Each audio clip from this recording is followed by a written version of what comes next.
So, folks, the Neighbourhood Watch program was introduced to Jamaica by the then Senior Superintendent Neville Wheatley, no surprise, who observed the operation of the program in England while at a crime prevention course in 1984. Now, in 1987, the late Commissioner of Police, Mr. Herman Ricketts, officially launched the first Neighbourhood Watch scheme on Mall Road in the Waltham Gardens area of Lower St. Andrew. DSP Jacqueline Dillon, is it Dillon, right?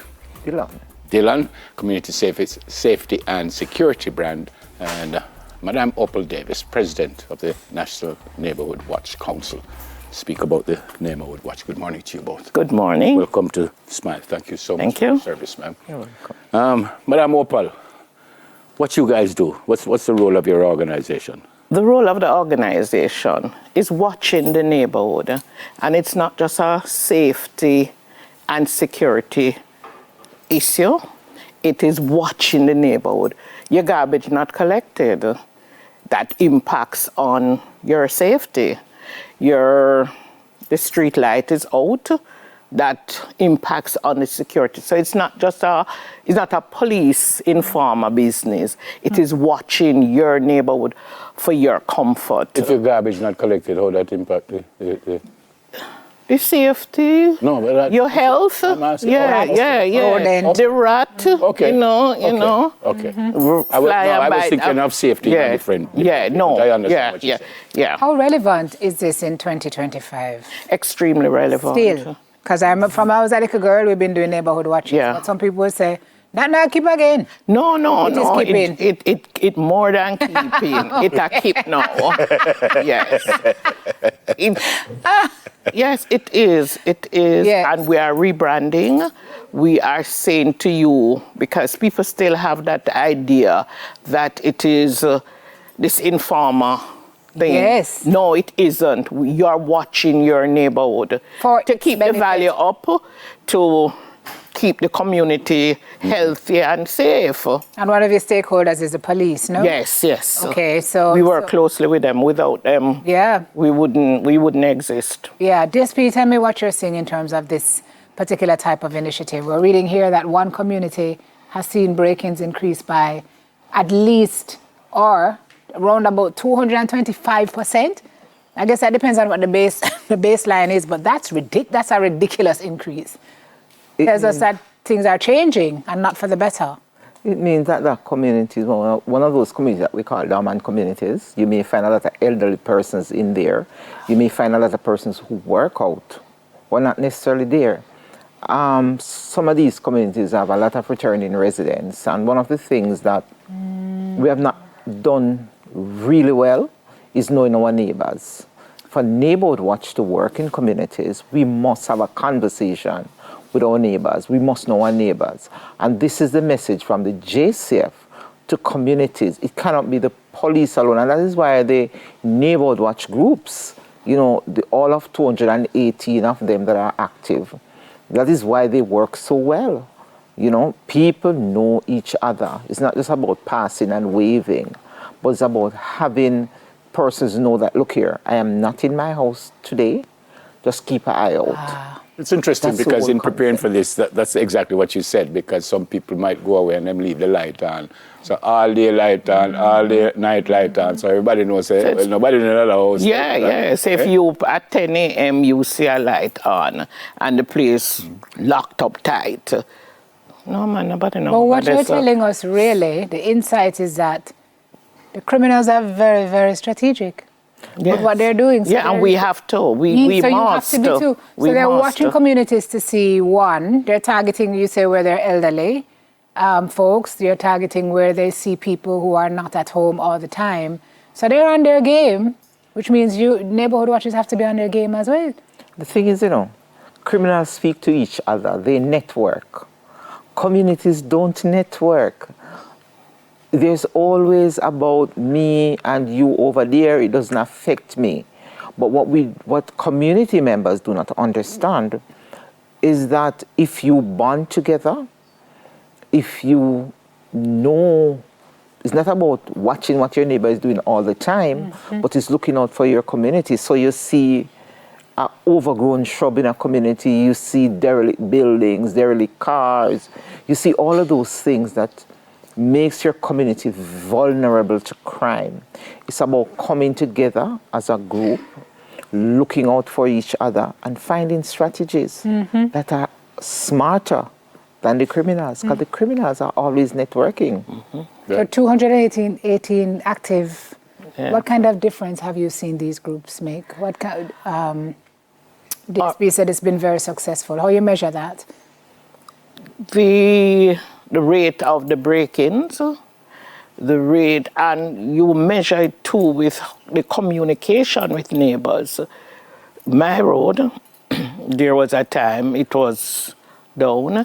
At 1 o'clock, I'm calling the neighbor. I say, your gate not secure, you key or thing for the gate not working. So, and my late mother would say, why you wake up the people them for? But I don't want anybody slipping to his premises and surprise him. And then you hear, me did see the gate when say it did open. But me never say nothing. And you live with that regret until. What about folks? You have some people.